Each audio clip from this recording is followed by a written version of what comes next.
Hello and welcome to I Am Geek, and this is episode 232. This is an I Am Disney, I Am Star Wars / episode. I'm Ryan, joined by my brother Chris, and our good pal Katrin.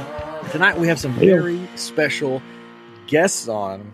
They are known as the Princess and the Scoundrel. I'm not sure which is which. Who's the princess and who's the scoundrel? But welcome Sara and Steven to the show. How are you guys doing tonight?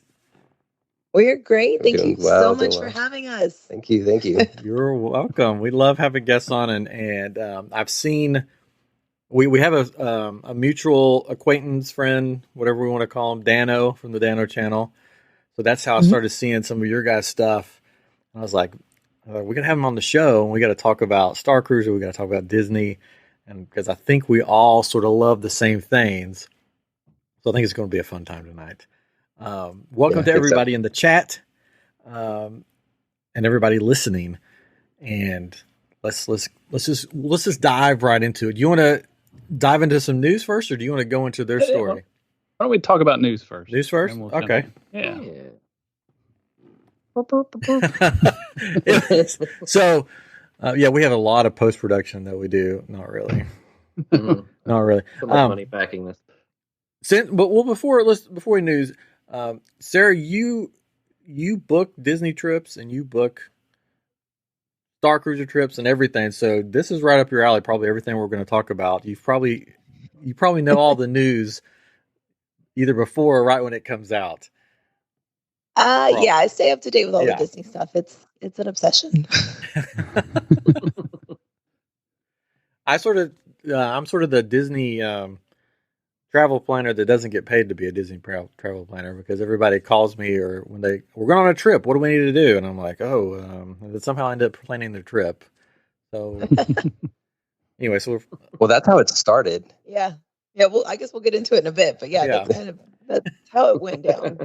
So, Katrin, what is going on in the world of Disney? Because there's a lot going on, right? There's a lot going on. So one of the biggest things is, of course, the character greet and meets are coming back. Greet and meets? Meets and greets. Meet and greets. Something like that. Meet and greets. That's it. So those are April 18th is when those are supposed to be coming back. So I know everybody's going to be excited about that. Everything's kind of opening back up there.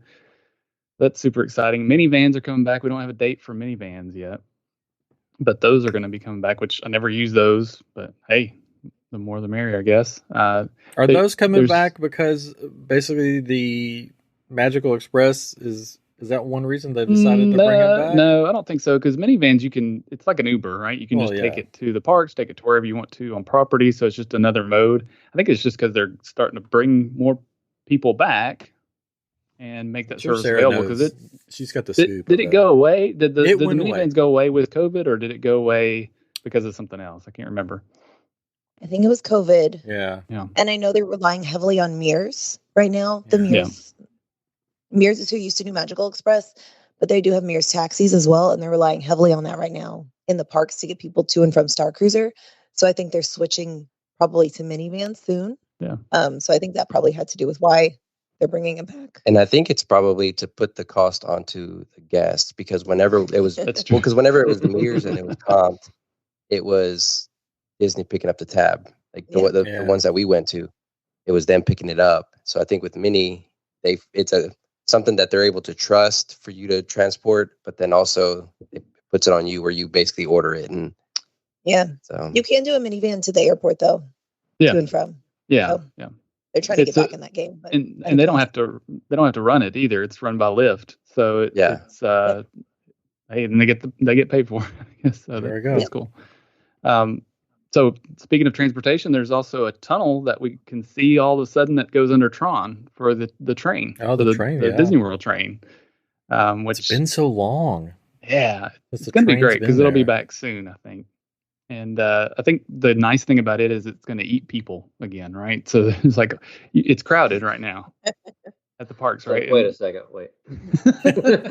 Well, that's what you call a ride or an attraction, is like a train eater, right? Literally eats people. It doesn't really eat people, Chris. It's a people-powered train. It's a place for people to go that they can't go now, right? So they've got to clog the street. So it's they feed them to the train. They feed them to the train, yes. Yeah. Mm-hmm. So we don't know when that's opening back up, but that's coming. And then the Hoop-Dee-Doo review has an opening date of June 23rd. I'm so excited taking about this one. reservations in May. But yeah, I the have day after my son's birthday. A guy that I met named Rob Lott worked there for years. I met him at a conference I went to, and I think he's really excited. Hopefully, he gets to go back and work there. I think right now he's a Dapper Dan. He does a lot of stuff around the parks. But when I saw he posted it, he was like one of the first people to post it that it was coming back, and I'm excited to be able to, because I was like, I want to take the kids to that because the kids haven't been, and I'm like, is it going away for good? Am I never going to get to take the kids to the Hoop-Dee-Doo? I'm like, it's not good. People were scared because the luau went away, right? Yeah. They're like, does that mean Hoop-Dee-Doo's next? So it's good that they were able to bring this back, and it'll be there until they need to build a DVC resort.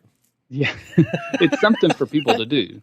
Right? I'm a DVC guy, so it's okay.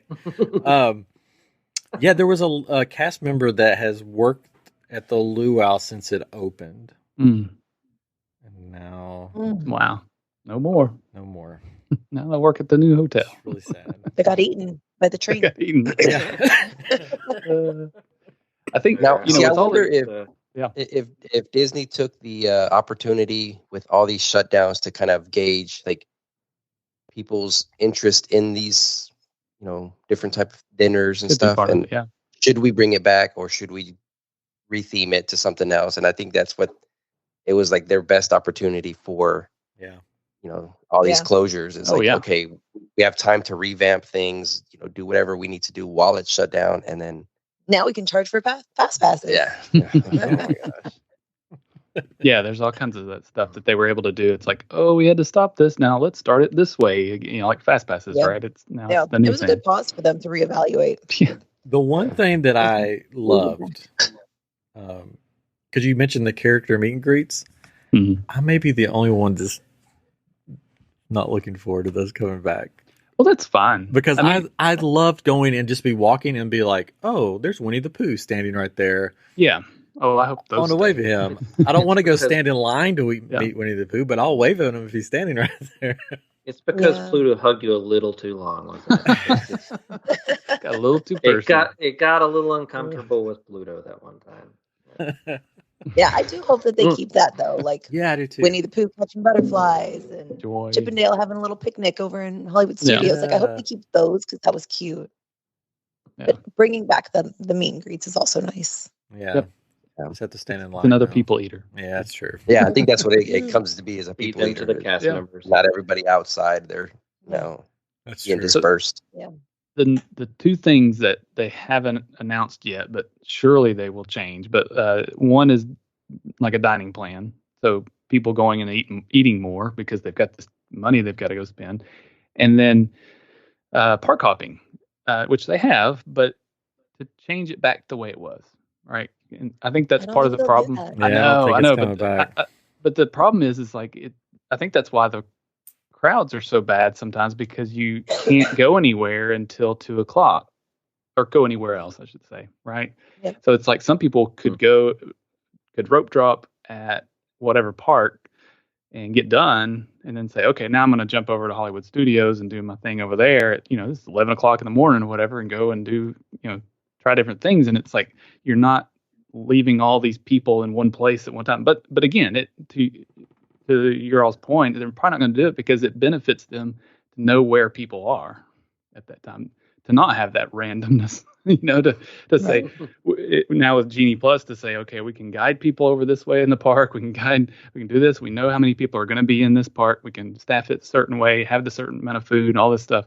So it greatly benefits them to leave it the way it is, but I hope they change it back. At least well, I think that's the whole thing with the Genie Plus is they've basically stalled out those people that know the game and are able to go rope drop one park at 11:00, go to another park, go grab lunch, and knock out the other two parks. And we're talking about Disney World, but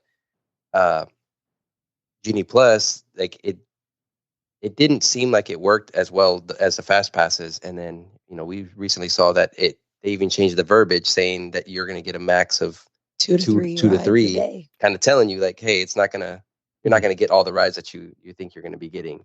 Wow. And it sucks because if you were those type of people that were like, you know what, we're going to try to ride 20 rides in one day, it's going to be a really, really tough challenge now.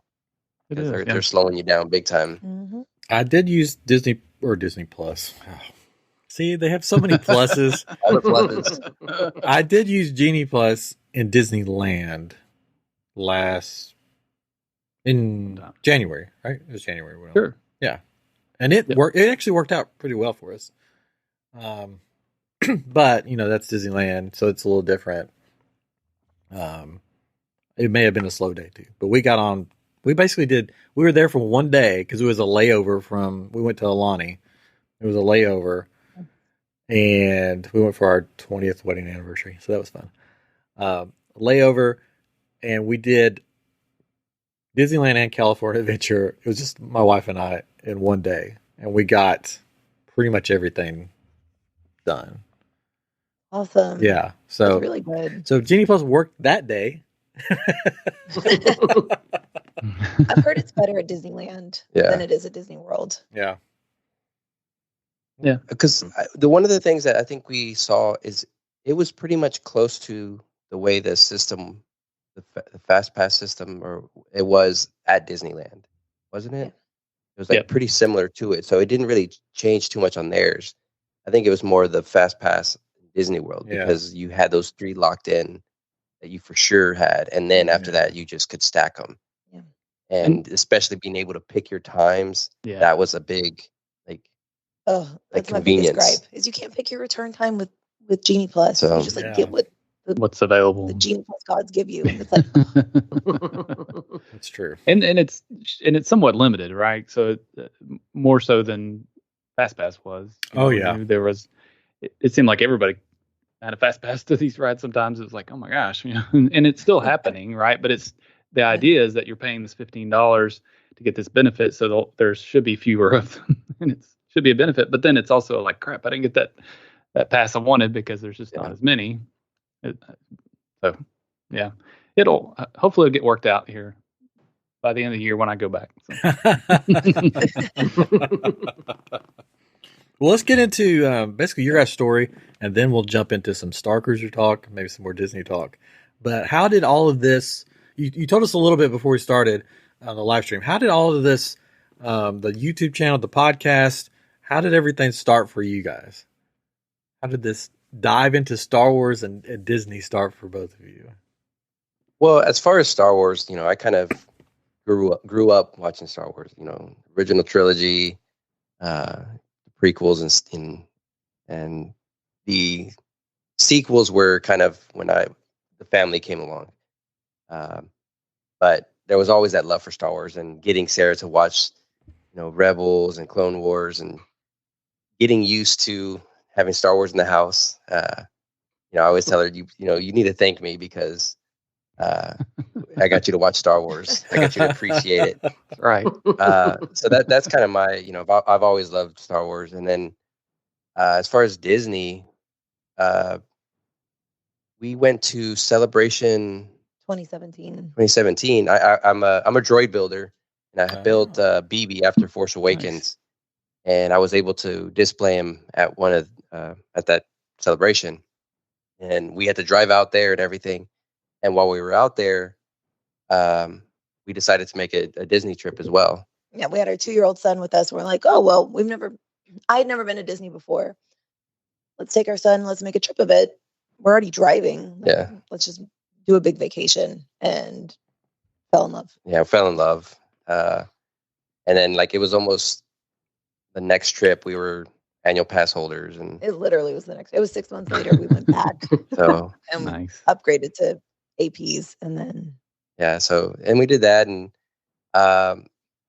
we just kind of enjoyed our lives for a little bit, and it wasn't until we still enjoy our lives. Yeah. You used to enjoy it, and not so much. But no, it was during the pandemic, I decided to kind of a lifelong dream of streaming. So I started streaming for a little bit, getting used to talking to the internet. Streaming video games. Yeah. And Sarah would come on every once in a while. We had a couple, for a little while, a couple months, we had trivia every week and stuff, just doing different things, different little gimmicks and stuff. And I think me kind of pursuing my dream, Sarah decided to, she wanted to pursue hers, and kind of made her passion for Disney into a travel agent thing. And then during this whole time, we have our conversations. We'll sit here and, talk about Genie Plus and like how and why. And, for me, my schooling is in graphic design. So I just look at things that are pretty. Sarah's is more of the marketing side of it, but we have some pretty good discussions on the marketing of why we feel Disney. We could all say, oh, we hate Disney and because they're the big, the man and all this, but let's actually break it down and see why like they make these decisions that they make. It's financially, it's just a smart decision. You can't blame them for trying to make smart decisions. Yeah, they're one of the biggest, if not the biggest corporation for a reason. So, we had those conversations. So we were like, well, maybe somebody would like to hear those conversations. And then Sarah started meeting up with, band guys. Yeah.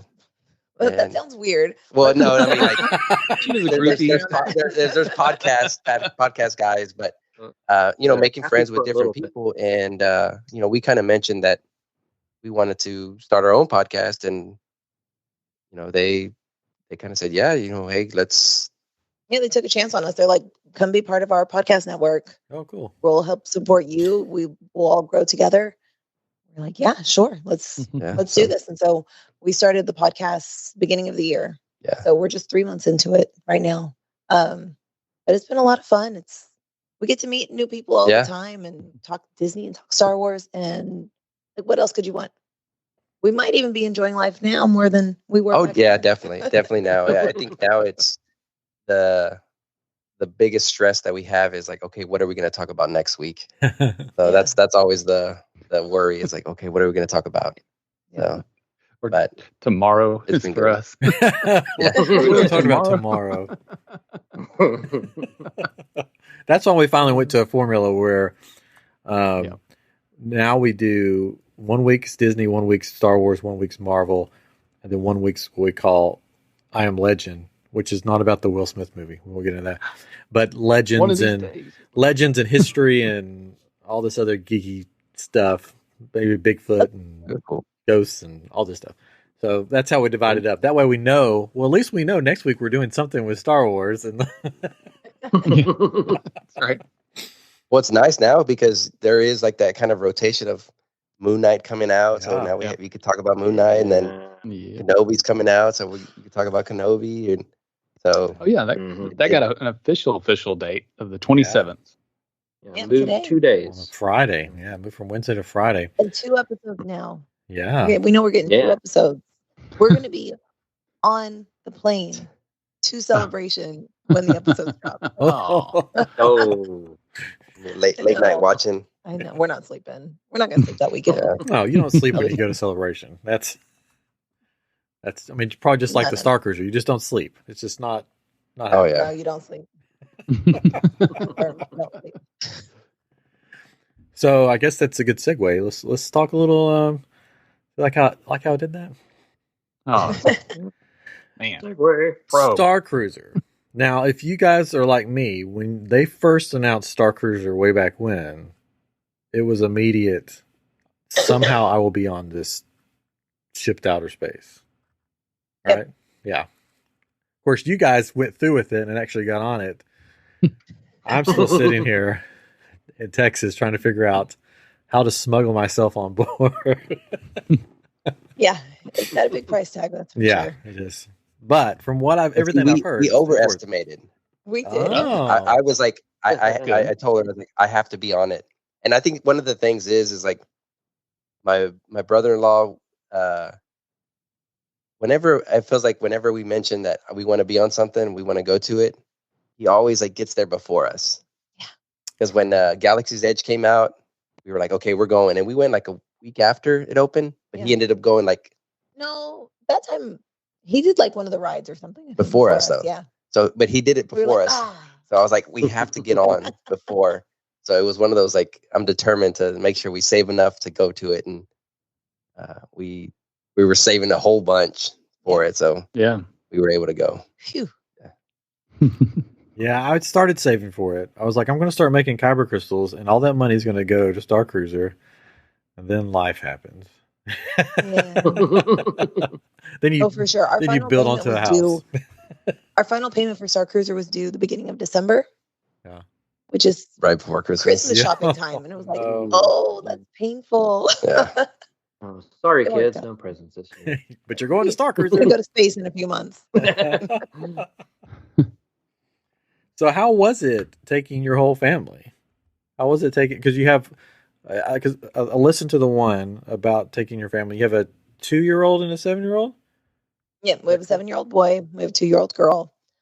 The 7-year-old, it's the absolute perfect age to bring a kid on Starcruiser because they have kid activities for 7 and under.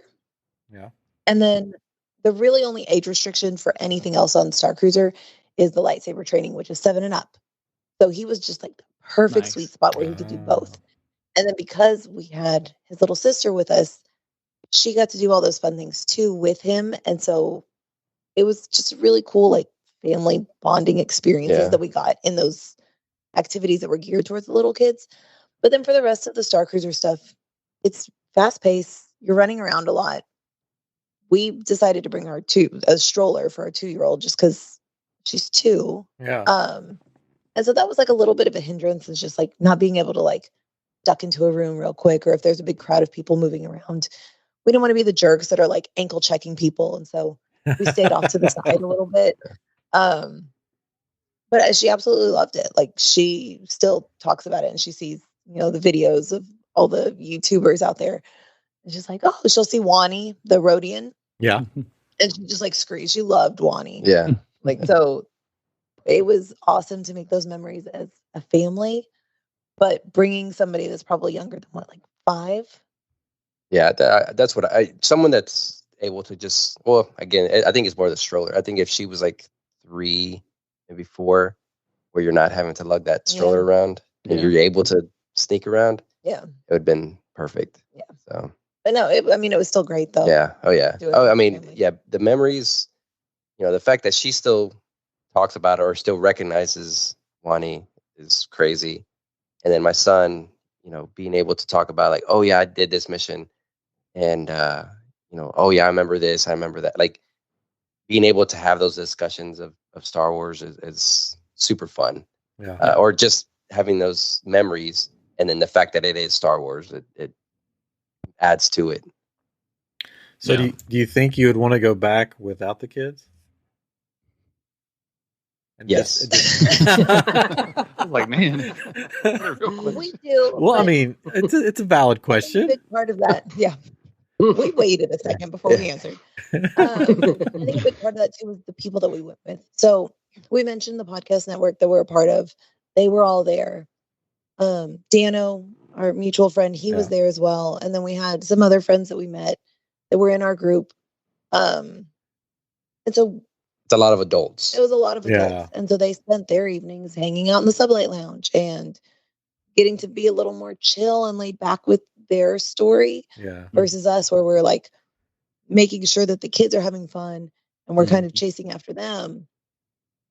We got to live more of their Star Wars story than like our Star Wars story. Yeah. And so I think it would be fun to go back and experience it with the group of people that we were with as adults and not as parents.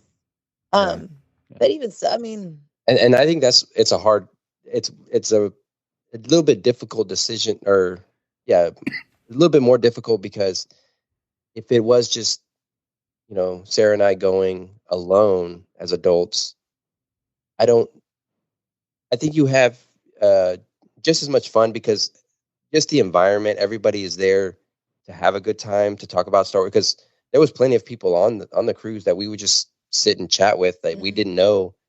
It wasn't until later on that, that we found out that, oh, they live there, or, whatever.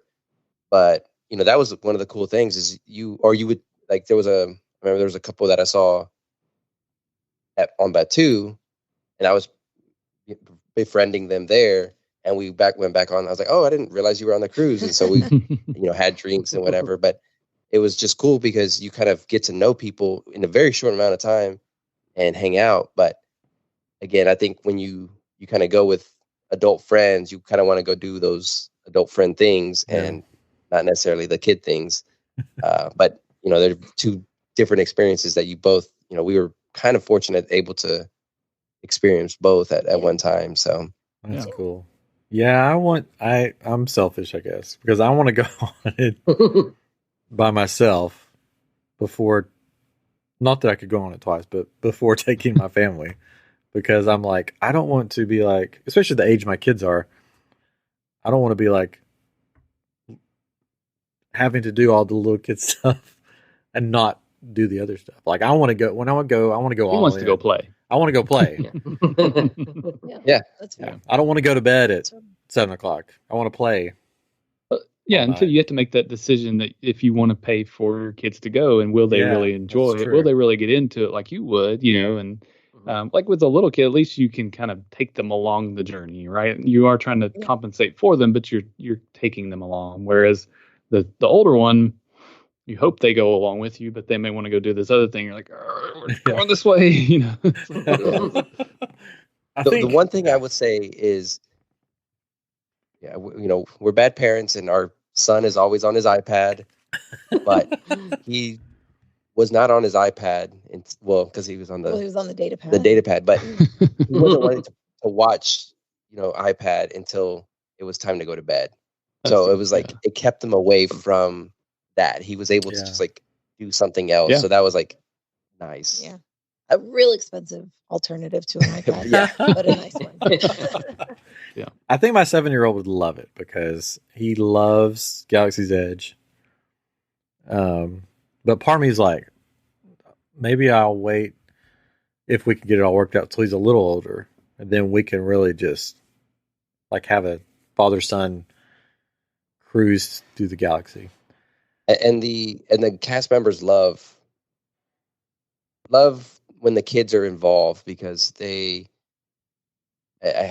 one of those hard things, because you just seeing your kids like excited about it and like believing it and like it fills you up. It's that joy that you can't really explain, because like for our son, he was able to go into hyperdrive, and it was just one of the coolest things. The little look on his face when he like turned around after the fact was just like, like he had lots of very special moments like that. So it was, that's why I think it's still geared towards kids, with that kid-like thinking in mind. Yeah. So that's good. I wouldn't fear that. Oh, you're not going to have a good time with them. It's just, it's going to be different. Probably because even too. This is, what we're going to be talking about soon, is with the story element of it. There's just almost no way to do it once. Yeah. Like you have to do it kind of multiple times, because there's so many story elements that you miss. And that's kind of another reason why, we're wanting to go again, is out to experience the other stories that we missed. Yeah, because of finances, I'm like, if I can find a group to go with, this, like I will cram sardines into a room. And that's the best way to do it. Then that's what a lot of the people in our group did. They did 4 to a room. You can do 5 to a standard cabin, and you're literally never in your room. Yeah. You're there to sleep and bathe, and that's it. Change costumes, and that's it. Like such little time in the room. I was like, so that was my biggest gripe, is that we were so busy that we didn't get to like enjoy like the kind of the hotel piece of it. Yeah. You're not in your room. Even when we were sitting down for meals, we're like, we got to go. And so we're just like shoveling food, and then let's get back out there and go see what else we can get into. I want to just go like chill a little bit. Yeah. No, it was go for sure. Yeah. So if you're in the chat tonight or listening and you need somebody to go with you to Starcruiser, give me email me at imgeekshow@gmail.com. You know what? There is a Facebook group. I forget what it's called. I think it's like cabin suite mate finders or something like that. For people that are really into Starcruiser that want to go but need more people to fill out the room and make it more cost effective. So I've booked a couple of people from those groups. Oh, cool. Which is really neat. Yeah, I've tried to get these two to go with me, but Chris won't go. And because he doesn't like talking to people. And Patron wants to go, but that simplifies it, but yeah. I'm just an awkward person. When we're at, because we'll go on the Disney cruises a lot. Me and my wife will go on the Disney cruise a lot, and like one of the last times we went, we're at like Tiana's place or whatever, and like Tiana's coming around talking to people at the table, and she starts talking to us like, I don't know what to say to you. Like you're a person in costume. How about turning into a frog, huh? Like I'm awkward. The funny thing is, don't know what Chris is the guy that was in drama that did improv and did plays and everything. And I'm like, just pretend you're in a play. And he's like, I can't. It's so different. I can't do that. It's so different. It's so different being on stage and then just like talking to people. That's like, I don't know. Maybe I'm just old and crotchety. Yes, it could be true. Like, become a hermit in my older age. It's fun. It really does feel like you're just immersed in it, and you are a character yourself. Well, and the characters do a really good job. Because even if you don't want to talk to, I was going to say, even if you don't want to talk to like the captain or one of the characters that speaks a language you can understand, you can talk to Wani, who's a Rhodian. She speaks Huttese, unless you're really good at Huttese. Well, I do speak. I speak Huttese. Well, then you can be awkward with her. Yeah, I can awkwardly talk to her like all day long. Yeah. Can you give us a little Huttese? You have SK on board that is just like adorable. We love droids, obviously. He's a droid builder. But you can talk to SK too, and he'll like pop out his little flap and wave at you. Yeah, I can do a little droid, but I got the southern accent, and so sometimes I don't understand me. Lost in translation. Yeah. What was your question, Kadrian? So did you guys have characters that you played when you went there? Like, were you full in character the whole time, or what did y'all do? You want to go first? So what I went as was as a droid builder, but with kind of a background as a scoundrel type. So a lot of my costumes were kind of I took elements from Mandalorian, or it was like a Cal-esque type. Cal vibes. Yeah, Cal vibes, and that was just kind of my entire costume. A little bit of Han, Poe, like just that real kind of cool guy. I wanted to act like a cool guy, and but I was kind of a droid builder, so I kind of thought like that. I was just kind of a mechanic, a repair guy. And again, that's when you kind of D&D it, where you're just kind of like, I'm just going to go with it. But when you're there, it just becomes more of, when you're talking to Wani, you're just kind of like, oh my gosh, like this is a crazy animatronic that I'm watching talk and move, and you're just kind of blown away. So when she's saying stuff to you, if you're with it, you could kind of like, oh yeah, I can't wait to see you later, or just kind of like, mouth drooling, like, oh my gosh, this is amazing. Like, it's a person. Yeah, it's a person, but the head is an animatronic. Like, it moves and articulates, and you're just like, how is this? This is a real Rhodian right in front of me. That's cool. It's just incredible. Just like me, we would get along. It's all animatronic. You're all animatronic, yeah. This is all like nothing's real. Or like whenever characters kind of walk up to you, because these characters remember your name, it'll catch you off guard, because you're sitting there. I'm sitting there with a stroller, and Captain comes up, hey Steven, how's it going? You enjoying your time? And I'm kind of like, wait, what's going on? I'm like, oh yeah, it's been great. First Order, it's kind of sucked that they've taken over. She's like, oh no, it's okay. We'll make sure we take care of them and whatnot.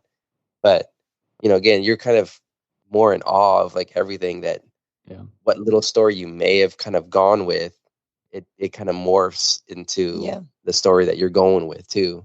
Yeah. So it's definitely a good time, cool. As far as like, if you just want to have an imagination and just play. I think that's the big thing, is just going over there to play, because everybody's there to play. Yeah.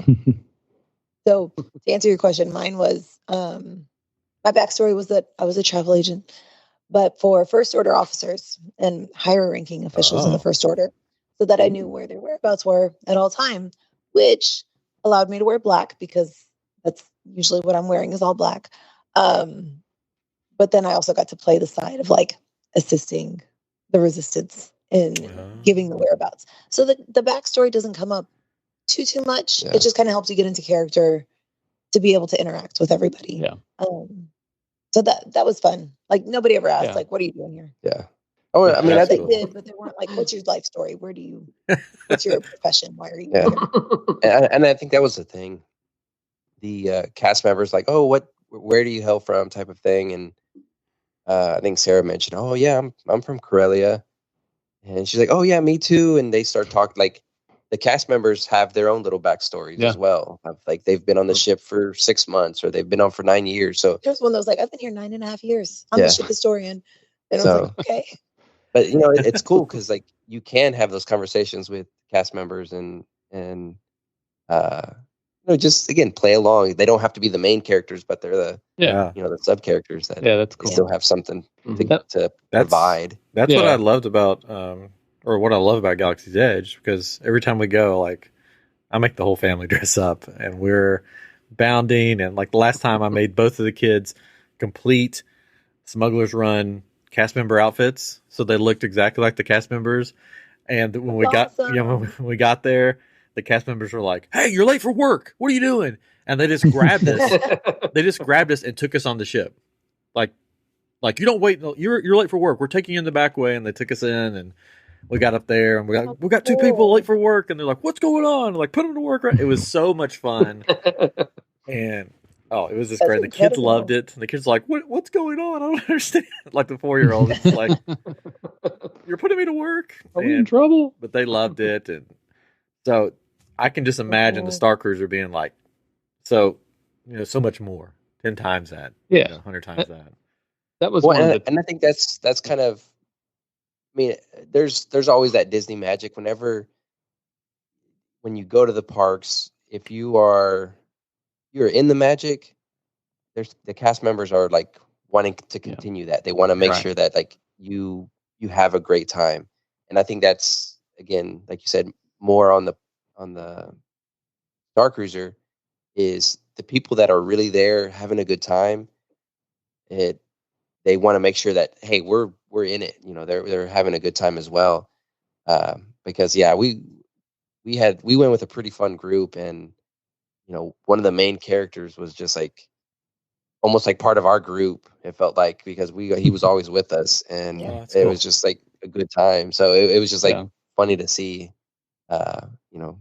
the interactions that we had with them compared to the little videos that we've seen of like, oh, he's a little bit different than our group type of, So that's cool. That's one of the things. No, I was going to give it back to you. I've heard is that if you can get a character and get into it as much as you can, and get involved as much as you can, and really interact with everybody, they're going to involve you more in things, right? And that was one of the guys I listened to said that he had all these. He had this backstory, had these lines that he would say if they said certain things, and if certain people said certain things. Like he said, as soon as he got out of the car and they took his car away, he was in character, and he was like this movie star, and he was looking for a new place to do a film. And so he was talking about that, like of looking at different places on the ship to do scenes or do different things, and he really interacted with that in mind. And he said he got picked to do a lot of things, or they picked on him a lot, and really interacted with him. So I thought that was interesting. That's something that would be fun thinking of and trying to come up with, and really trying to do that, especially if we were to be able to go as friends and not with our families. It's like I feel like I could really concentrate on something like that than trying to like, okay, is everybody happy over here? Are we doing what everybody else wants to do? But so there you speak. Well, and I think that's the the cool thing about it is some of our group, they didn't go with really a story in mind, right? Yeah. I think the guys, they just kind of went to experience it. Sure. And but they experienced it. They got involved in this, with the characters, talking to them. So I don't think you have to try, like, it's awesome and great because, we all kind of go like, here, this is the kind of character I want to be, and, however you want to act.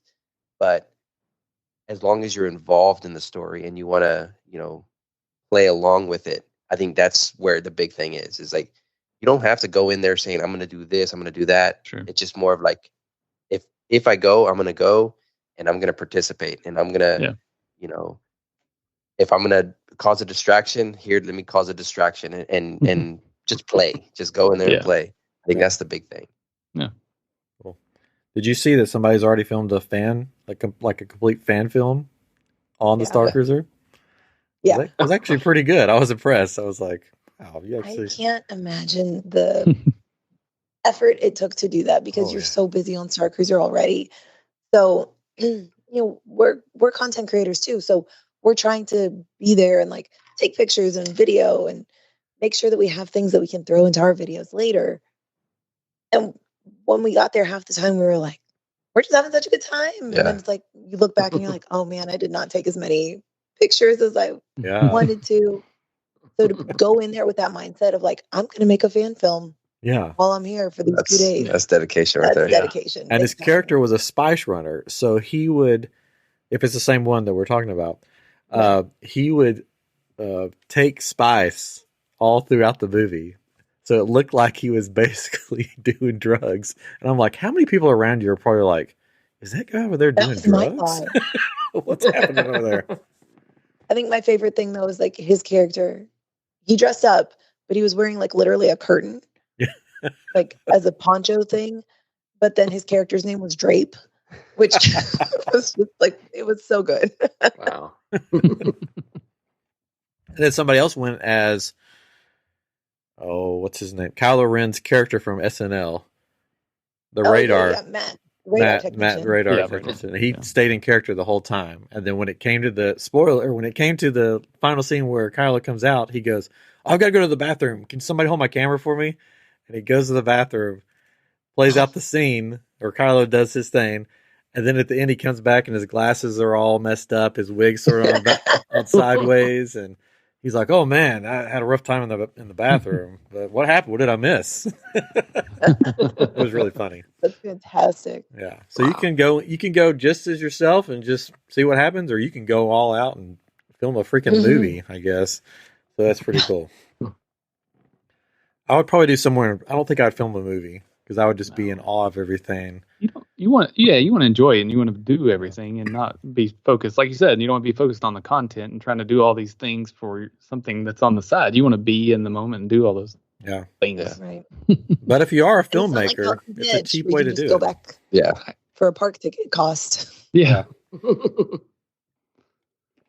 So any little, because there's been a bunch of videos, a bunch of stuff, anything that you haven't seen on any of the content that you really enjoyed on the Starcruiser, or a little something secret that you found by wandering around, or anything? Sorry, honestly, to me, and I know that the group of people that we've gone with has harped on this a lot, but the people that work on Starcruiser are what made the experience so immersive.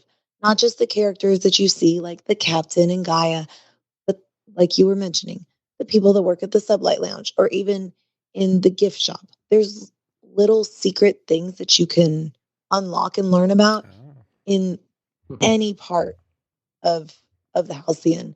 Like, I think our first meal there, we boarded and then we ate lunch, and we had this amazing server, Belle. She's like walking us through the drink menu, showing us all this stuff. She's like, by the way, I heard if you mix blue milk and Powerade, it's like a new drink that they're making for the Halcyon. And she brought us over some.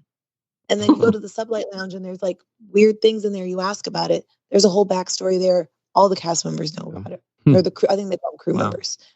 If you go, not a huge spoiler, not a story spoiler in any way, but if you go to the gift shop and you maybe sympathize with one side or the other, they're going to show you something that can help that you can purchase that will show your allegiance in a secret way. But like everybody's into it. Every single person there was into it and played a role and was absolutely fantastic. And to me, that was the magic of it. It was in every single person you talk to. Yeah. And it was infectious because they sold it so well and they were so into it that you're like, well, yeah, I am on a Star Cruiser. I am in space. Let's go. Yeah. And so that would be the thing. I think we've all touched on it and how amazing everybody is, but just shout it from the rooftops because they were so good. Yeah. And I think that's where it gets kind of forgotten because you look at the cost and like, what do I want?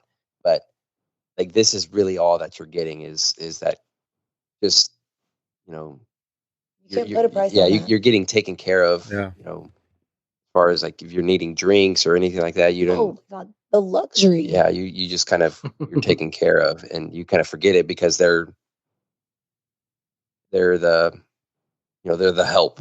Yeah, but they're so good. Yeah, at it. and so you forget. But yeah, it's awesome because they take care of you. They get whatever you need. I know you mentioned that when we have that Batu excursion, one of our friends didn't get something, and he asked one of the crew members, "Hey, I wasn't able to go to the shop, go buy this thing on Batu. It would be nice if I had it, or I would be able to get it." And it showed up in his room, and That's cool. I mean, he paid for it, but it showed up in his room. He didn't have to. Yeah, he didn't have to go run around and go back and get it or anything. So it's just like little things like that again, it's that Disney magic that they always do, but it's in there. It's in there that you forget about it. Yep. Yeah. I wouldn't say that's just there because, like I said, we've gone on Disney cruises, and I mean, the workers on the cruise ship. I mean, it's a space star cruise ship, whatever. Same thing. Like anything you need, anything that you want done. We went on a cruise that like went to some like England, like some of the cities in there. And my wife had lived in England for like 6 months at one point in college, and she loved this treat called Battenbergs that they had. But there were only like certain grocery stores that you could possibly get it from.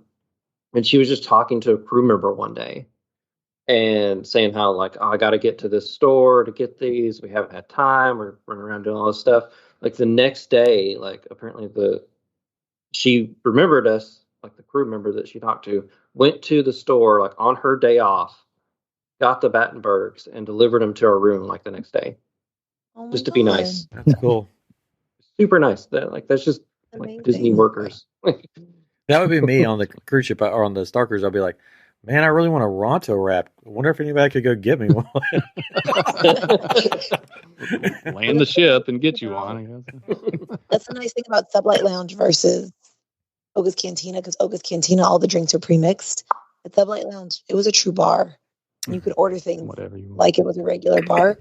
So if you said like, oh, I really like this drink at Oga's, they could probably make it for you. Nice. That's cool. I've heard they have other things like a kind of like a child care center. So if you needed diapers, they can get you diapers, and if you needed toothbrush, they can get you a toothbrush, just like you would expect at Disney or at a hotel or something like that. We didn't have a need for anything like the typical gift shop stuff that you would go get. You're like, like diapers. We didn't ever have we didn't need anything. But I did wonder that because we didn't inquire about it at all. But I would assume if you did, they would get it for you. Yeah. Need a little bit of spice. I'm sure they can. A little bit of cumin. One of our listeners, loyal listener, Winchester, he works in Galaxy's Edge, and he says that he knows Belle, the person that I guess waited on him. She was amazing. She was so much fun. Everybody there was amazing. Yeah. That's really cool. Winchester was trying out for the Starcruiser, and he said he finally got his official no. But he's hoping to soon do part-time or full-time with it. So try again, basically, I guess. So try again. Yeah. Who did? That's go ahead. Intense. I was just gonna say, like, I'm sure there is intense because you have to be there for the whole voyage. You know, so like the working hours, nonstop. Yeah, nonstop. Yeah, especially the person in the animatronic mask for the whole voyage. Oh gosh, I'd be so claustrophobic.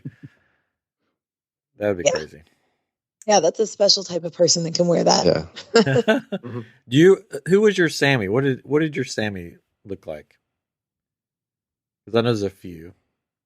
There's a few. So we didn't have Sage. We didn't have you Sage. Didn't have Sage from TikTok. Okay. Yeah. No, we had haven't been able to find him online yet. But I think he's maybe Hispanic. He's darker skin, dark hair. Okay. He was absolutely fantastic. Like he looked like the artist rendering of what Sammy was. Oh, cool. I'm pretty sure it was based on, like, he was cast based on that. Yeah. Yeah, Sage is funny. He was really. He's a funny guy. I'm talking with him, trying to get him to come on. I think that's one of the interesting things now is our crew is almost, for me, like that's my Sammy, right? Yeah. If I go see a different Sammy, I'm like, is it going to feel weird? Different? Yeah. Because I like the way my Sammy played it. Right. Or my Wraith, oh my God. like nobody can top our Wraith. Yeah, I think our Wraith was the best. I think maybe one of the other Croys, but again, we didn't have too many interactions with them. But just our Croy was kind of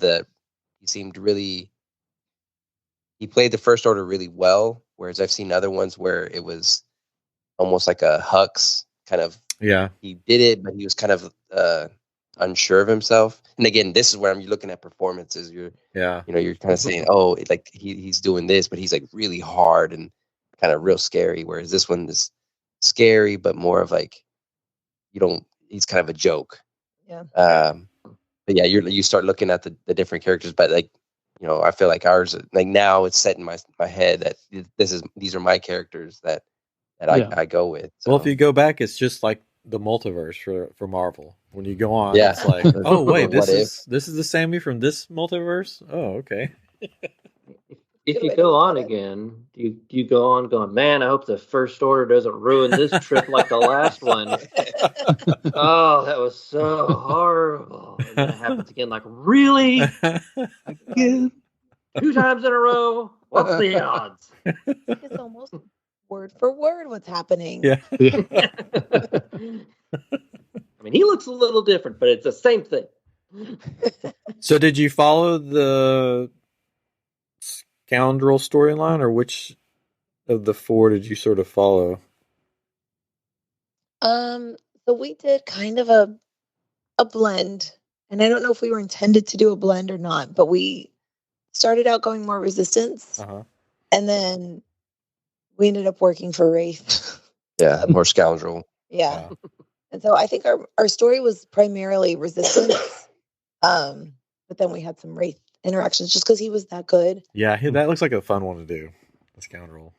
It was really fun. I mean, everything of it was fun, but like, I think our story too was a little bit weird because we kind of set out, like, the 2 of us and our son, because they weirdly gave our daughter a data pad as if she was going to participate, and we're like, no, she's 2, she can't read. Like, all she would be doing is like clicking around. But we wanted to stay on a similar path, but you're making your own choices. Like, they're asking you questions and you're picking, and that's kind of guiding what you're going to be doing next, because there's different branches off of each story.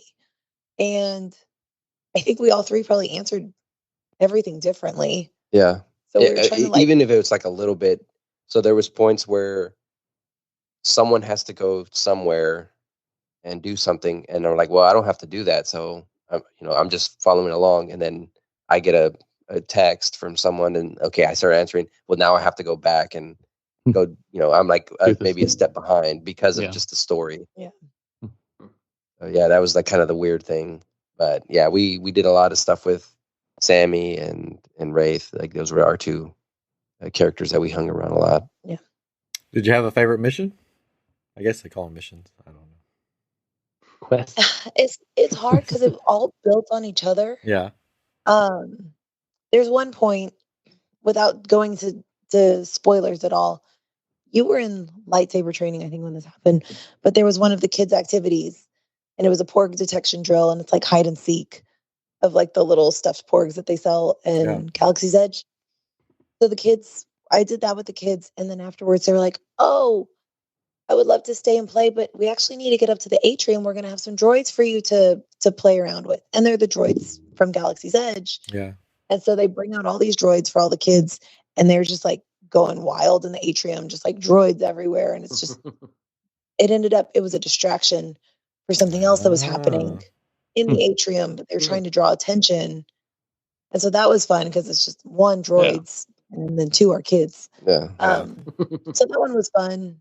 There was so much. I like the, so you don't have to have an Oga's reservation, but we did. So we were sitting there having drinks, but there's a mission where you have to show the waitress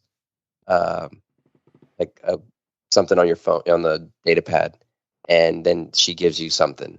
But it's more of like a discreet type of thing. So you're having drinks and like, oh yeah, I needed to show you something.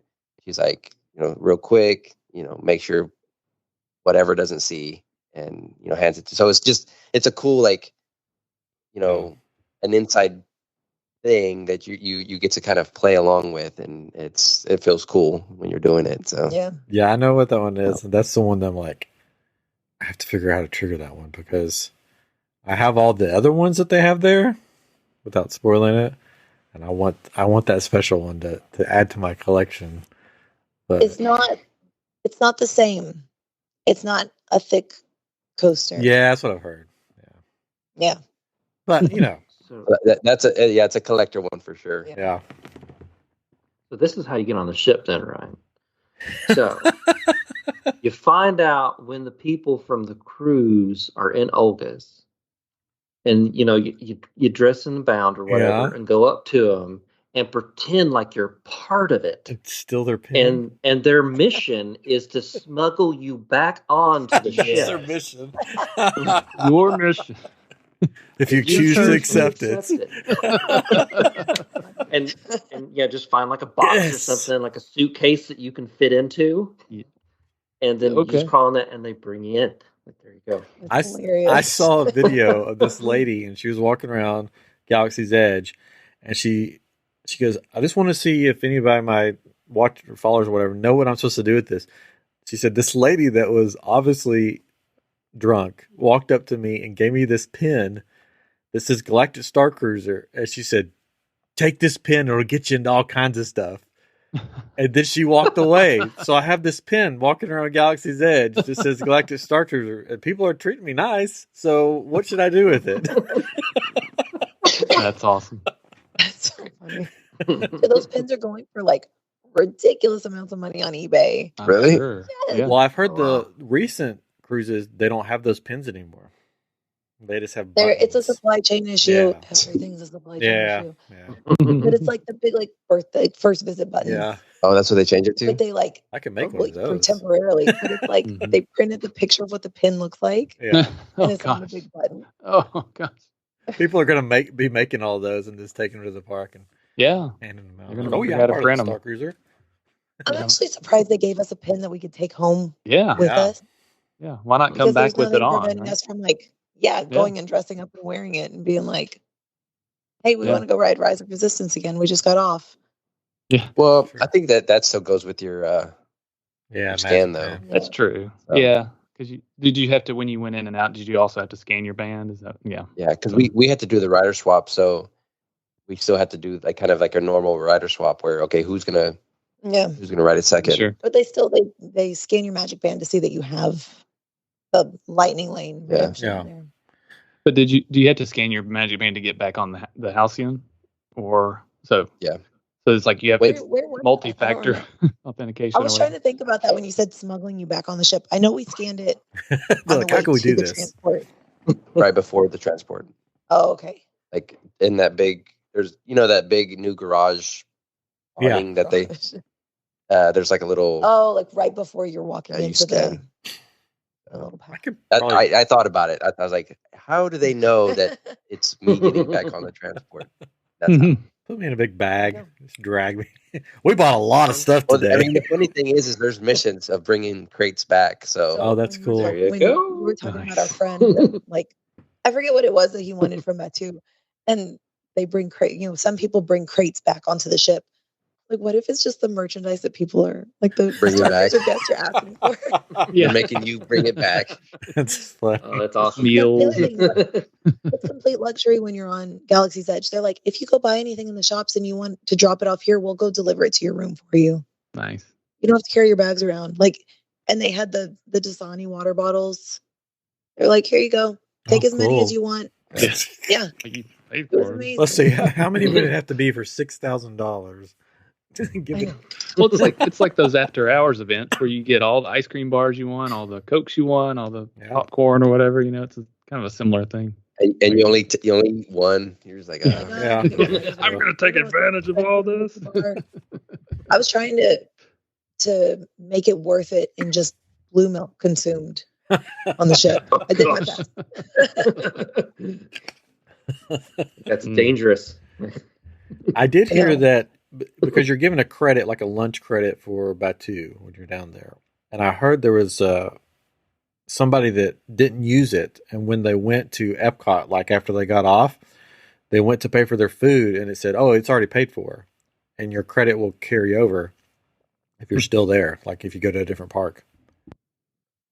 Yeah, I think they updated the verbiage on the website that says if you don't use your credit or that your food credit expires at midnight the day of disembarkation.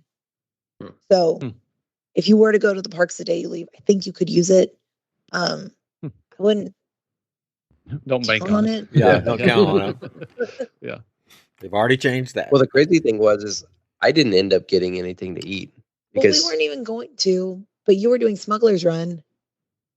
And our kid woke up from a nap and I was like, oh, let's go to Docking Bay 7. Yeah, got some food and then because there's there's still food on the ship. Halcyon. So we just went to Oga's, doing the rides, doing our missions, and we were basically gonna hop back over.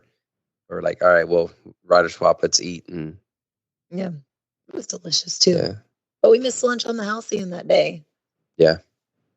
That was a bummer. There's no time to eat. You just got to keep go. It wasn't. It really was.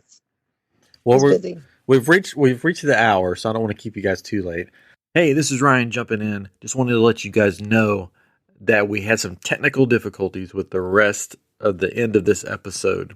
So I'm going to just say goodbye here so you guys don't have to listen to all the static. But thank you for joining us on I Am Geek episode 232. And we'll be back next week with a new show.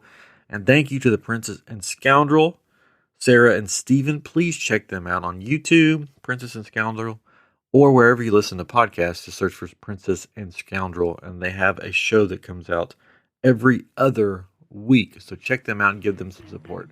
Thank you guys and have a great day, great weekend, and we'll see you next week.